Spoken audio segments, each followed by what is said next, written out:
नमस्कार दोस्तों। हर हर महादेव, जय श्री राम। रवीश की report, prime time, NDTV, date 2 June 2020। Title, Miami police kneel in solidarity with protesters.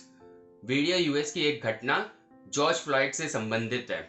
George Floyd African American थे जिनको नकली बिल यानी $20 का बिल के लिए बर्बरतापूर्ण तरीके से अरेस्ट करने की कोशिश की गई और उनकी उस दौरान सांस न ले पाने की वजह से मृत्यु हो जाती है। यूएस में प्रदर्शन शुरू हुए, पुलिस ने माफी भी मांगी, लेकिन प्रोटेस्ट अब हिंसक हो गए हैं। आज भी हिंसक हैं। 40 प्रोविंसेस ऐसे हैं जहां कर्फ्यू लगा दिया गया है। हिंसक प्रदर्शन एक ऑर्गेनाइजेशन एंटीफा करा रही है, ऐसा बयान यूएस एजेंसीज और ट्रम्प की तरफ से आया है। खैर, अब बात करते हैं रवीश की रिपोर्ट पर। मैं क्लिप्स नहीं लगा सकता क्योंकि कॉपीराइट क्लेम हो जाएगा और शायद वीडियो भी डिलीट हो जाए। इस इकलौते वीडियो में इतना दोगलापन दिखा रवीश का कि जिनको लगता था रवीश दोगले नहीं है, वो भी अब मानेंगे कि रवीश के दोगलेपन को। दूसरा, वीडियो का मकसद था इंडियन पुलिस पर तंज कसना, उनका सरकास्टिक तरीके से, व्यंग तरीके से मजाक बनाना। तो पहला तंज था कि पुलिस लोगों के घर जाकर बर्थडे मना रही है। तंज मारते हुए रवीश कहते हैं, ऐसा लगने लगा था कि कोई यार दोस्त बर्थडे मनाने आए ना आए, अब पुलिस घर जरूर आएगी और बर्थडे मनाएगी। लोग पुलिस स्टेशन में बच्चे का आधार कार्ड छोड़ जाएंगे ताकि पुलिस को याद रहे मुन्नी का बर्थडे है। मतलब दोस्तों, पुलिस ने कुछ अच्छा किया लोगों की खुशी के लिए, पर ये इतना नेगेटिव आदमी है कि इसे खुशी के तौर पे नहीं ले सकता, उस पर भी तंज कस रहा है। मैं आपको समझाता हूँ। रवीश ने एक भी मजदूर या गरीब की मदद नहीं की होगी। कोई ऐसा काम इस लॉकडाउन में नहीं किया जिससे एक आदमी भी खुश हुआ हो। तो जो ये सेल्फ गिल्ट है, पर इसी सेल्फ गिल्ट पर ईगो हावी हो जाता है कि मैं द ग्रेट रवीश हूँ, और वो ईगो मजबूर करता है इनको हर उस व्यक्ति पर तीखी टिप्पणी करना जो कोविड के समय काम कर रहा है। जैसे इसने आप अपने एक पोस्ट में दिन रात काम कर रहे रेलवे कर्मचारियों का मजाक बनाया था। आगे रवीश का कहना है कि पुलिस के पास तो पेट्रोल का बजट भी नहीं होता, तो केक कहां से आ रहा है। अगली लाइन में रवीश सरकास्टिकली कहते हैं, आप केक खाइए, मस्त रहिए, पड़ोस वाली बेकरी से मत पूछिए केक तूने दिया था, पैसा मिला। जाहिर है रवीश अपनी ऑडियंस को बोल रहे हैं, पुलिस ने बेकरी से ये केक लिया पुलिसिया दम दिखाकर और पेमेंट भी नहीं की। क्यों? पुलिस कंट्रीब्यूशन से क्या केक नहीं खरीद सकती? इन्हें पुलिस को गलत दिखाना है। जैसे जैसे वीडियो में और बातें सामने आएंगी, आप समझ जाएंगे कि ये सब तंज क्यों कसे गए पुलिस पर। प्राइम टाइम शो के इस शो में अब टॉपिक से हटकर एक बात बताई गई। सरकार जो हॉस्पिटल की सुविधा देर बढ़ा रही थी, वो अब मजिस्ट्रेटों को कह रही है अपने इलाके के शमशान घाट और कब्रिस्तानों की जगह देख कर रखिए। क्या कुछ बड़ा होने वाला है? हाँ रवीश जी, अब बहुत केसेस आएंगे और जाहिर सी बात है डेथ्स भी बढ़ेंगी, खास करके उनकी जो बच्चे, बुजुर्ग हैं या पहले से किसी न किसी बीमारी से गुजर रहे हैं, क्योंकि ये वो लोग होते हैं जिनकी इम्यूनिटी डाउन है। आप सबकी ही जिद थी कि लॉकडाउन को खोल दिया जाए, तो अब सबको झेलना पड़ेगा। सेकुलरिज्म की पट्टी सच्चाई नहीं देखने पर मजबूर करती है रवीश जैसों को।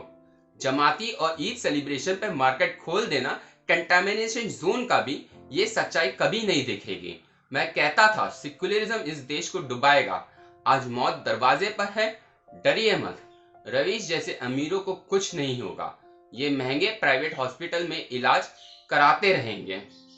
फिर एक तंज आता है कि आप अमेरिका की पुलिस के कपड़े देखकर समझ जाएंगे कि वो कितना काम नहीं करती।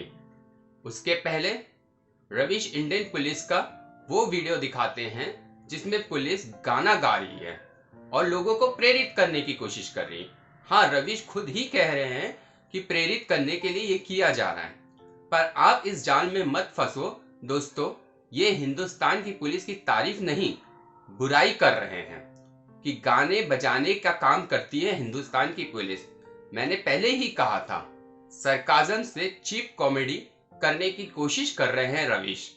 सही है, एक हिंदुस्तान की पुलिस है, नकली नोटों से भरे बैग के साथ किसी को पकड़े तो बड़ी विनम्रता दिखाती है। वहीं नकली $20 के लिए यूएस की पुलिस जान ले लेती है, जो जॉर्ज फ्लॉयड के साथ हुआ।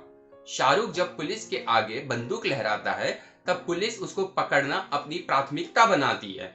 यूएस होता तो माथे के बीचों बीच गोली मार देते और टेररिस्ट घोषित कर देते। इन फोटो पर ध्यान देते रहिए। इन लोगों को दिखाकर एक नैरेटिव बनाने की कोशिश करते हैं रवीश। झूठ की सभी लिमिटों को पार कर देते हैं रवीश। रवीश बोलते हैं ये मासूम मजदूर थे जो अपने घर जाने को निकले थे और पुलिस ने मुर्गा बना दिया, उनके साथ बर्बरता की। ये आपको मजदूर लग रहे हैं? बैग कहाँ हैं इनके? इतने अच्छे कपड़े बाइक पर हैं और ये मजदूर थे। ये वो थे जो पुलिस सरकार को चैलेंज कर रहे थे कि लॉकडाउन हो या कुछ भी हो, हम तो घर से निकलेंगे। ये तफरी करने निकले थे। पुलिस इन्हें समझा समझा कर थक गई थी, पर ये मानने को तैयार नहीं थे, तब इनकी कुटाई हुई। मानता हूं 2-4 मजदूर भी होंगे कहीं जिनके साथ ऐसा हुआ होगा, पर वो आटे में घुन की तरह पिस गए। इन तफरीबाजों के वजह से वो मजदूर भी पीटे गए होंगे। पर लॉकडाउन के तकरीबन 15 से 20 दिन तक मेजॉरिटी मजदूर घर में ही बैठा था, वो घर से बाहर नहीं निकला था। तो रवीश यहाँ पे झूठ बोल रहे हैं। लॉकडाउन में हर हफ्ते 2 बार 20 किलोमीटर गाड़ी में हॉस्पिटल गया अपनी रेगुलर डायलिसिस के लिए। कभी ई पास मिलता था और कभी नहीं मिलता था, पर मेरे पास डॉक्टर और हॉस्पिटल का लेटर था। मेरा रिश्तेदार ड्राइव करके मुझे हॉस्पिटल पहुंचाते थे, घर जाते और 4 घंटे बाद वापस मुझे लेने आते। उन्हें भी रोका गया, पर पुलिस ने जेन्युइन रीजन देखकर कुछ नहीं किया। रवीश ने बस झूठा नैरेटिव बनाया कि बेचारे मजदूरों पर पुलिस ने लाठियां चलाई, इनमें से कोई भी मजदूर नहीं। और अगर कोई कहता सबकी कुछ ना कुछ मजबूरी होगी, तो कोई ऐसा इंसान नहीं था लॉकडाउन के समय इस देश में जिसकी कोई ना कोई मजबूरी ना रही हो। पर उसका मतलब ये नहीं होता आप कानून तोड़ना शुरू कर देंगे। और लॉकडाउन था किसके लिए? लोगों के लिए। वो घर में रहें ताकि संक्रमण ना फैले। इसमें ही रवीश कहते हैं आम जनता ने बचपन से पढ़ा है टीचर को मुर्गा बनाने का हक है।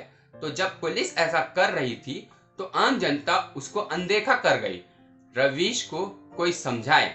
हम आम जनता ने अनदेखा नहीं किया था, उलट खुश हुए और पुलिस की तारीफ की, उन्हें थैंक यू कहा, क्योंकि पुलिस को इन तफरीबाजों का साथ ऐसा ही करना चाहिए था, जो अपनी और अपने परिवार की लाइफ तो रिस्क में डाल ही रहे थे, साथ ही साथ इनके इर्द गिर्द रहने वाले की भी ये लाइफ रिस्क में डाल रहे थे। बर्बरता की बात कर रवीश इस वीडियो को दिखाते हैं। रवीश का दोगलापन देखिए। इन लोगों को रवीश नौजवान कहते हैं नौजवान युवकों को पुलिस ने मारा है। ये दिल्ली दंगों की फोटो है। ये दंगाई से नौजवान युवक इसलिए बन गए क्योंकि ये मुसलमान थे। सोचिए, रवीश यूएस में हो रहे दंगों पर आगे वीडियो में ज्ञान देते हैं कि हिंसा और दंगे प्रोटेस्ट नहीं हो सकते। इस तरह दंगे कर आपको अपनी बात नहीं रखनी चाहिए। वहीं दोगलापन देखिए कि यहाँ इन दंगाई मुसलमानों को डिफेंड करते हुए नौजवान की उपाधि दे रहे हैं, जैसे नाइकू को इन लोग ने मैथ्स का टीचर बना दिया था। और फिर वही कहानी कि हमारे देश में लोग इनजस्टिस के खिलाफ सड़क पर नहीं उतरते। ये वामपंथी ब्रिगेड के छुटभैया गुंडे हैं। ये चाहते हैं देश में आग भड़कती रहे और देश को बताया जाए झूठे प्रोपेगेंडा नैरेटिव से कि सरकार ने गलत किया। मतलब आग ये लोग लगाते रहेंगे और दोष सरकार पर मढ़ते रहेंगे। जैसा कि अगले ही स्टेटमेंट में रवीश कहते हैं कि लोगों को सड़क पर निकले तो थे नागरिकता कानून का विरोध करने, पर देखिए उनके साथ कितना बुरा हो रहा है। किस पुलिस ने शाहीन बाग की महिलाओं पर अत्याचार किया, बल्कि जब पुलिस समझाने गई थी तब उसके साथ बदसलूकी हुई। ये जो अब पकड़े गए हैं वो हैं जो दंगे भड़का रहे थे। अभी तो उमर खालिद बचा है, वो भी जल्द पकड़ा जाएगा। पूरा सटीक विश्लेषण आपको एक टिक्की के इस वीडियो में दिखेगा, आप इसको जरूर देखिए। रवीश उस पर आते हैं देश के गद्दारों को गोली मारो सालों को। अब इस स्टेटमेंट में पता नहीं मुझे क्यों वामपंथी बिखर जाते हैं, या फिर चोर की दाढ़ी में तिनका है। मेरे ख्याल से तो पक्का ही तिनका है। अब हम आम जनता हैं, हम शांत नहीं हैं, हम सब देखते हैं, हर एक को सच दिखाते हैं। 3 महीने बीत गए, नागरिकता कानून आए, एक भी मुसलमान की नागरिकता नहीं गई, एक भी डिटेंशन सेंटर में नहीं गया। नहीं पर देश लेफ्टिस्टों, मुसलमानों और वामपंथियों ने जला जरूर दिया। रवीश वीडियो में जैसे ही कहते हैं कि हमें ये भी नहीं भूलना चाहिए कि पुलिस के साथ भी बुरा हुआ, तब लगा रवीश रतनलाल जी की फोटो या मुसलमानों की भीड़ पुलिस पर पथराव करती हुई, पुलिस को लिंच करने की कोशिश करती हुई वाले वीडियोस दिखाएंगे। पर नहीं, ऐसी बातें पूरे प्राइम टाइम में से नदारत थी, क्योंकि नैरेटिव तो ये बनाना था कि हमारी पुलिस नाकारी, निकम्मा और बर्बरता करती है मासूम लोगों पर, और दंगाइयों कोई था ही नहीं। सब मासूम लोग हैं जिनको सरकार, पुलिस जेल में डाल रही है। प्राइम टाइम में आगे रवीश पीटीआई जर्नलिस्ट से बात कर अमेरिका में क्या हो रहा है उसका हालचाल ले रहे हैं, तो उस पर मैं कुछ बोलना नहीं चाहता, इसलिए वीडियो यहाँ पे एंड करने की कोशिश करूंगा। मैं पुलिस को क्लीन चिट नहीं दे रहा। हमें कई मामलों में देखा है जिसमें पुलिस की बर्बरता दिखाई गई है। यूएस की उस घटना को इंडिया के सीए प्रोटेस्ट में दिए गए भाषण और उस समय हुए दंगे में शामिल लोग, खास करके मुसलमानों को शरीफ दिखाने की वामपंथी मीडिया का नैरेटिव बस्ट करना बहुत जरूरी था। इसीलिए मैंने ये वीडियो बनाया। एक वीडियो अलग से और लाऊंगा इसी कंपैरिजन वाली नौटंकी का। साथ बनाए रखिए। धन्यवाद दोस्तों। जय हिंद, जय भारत।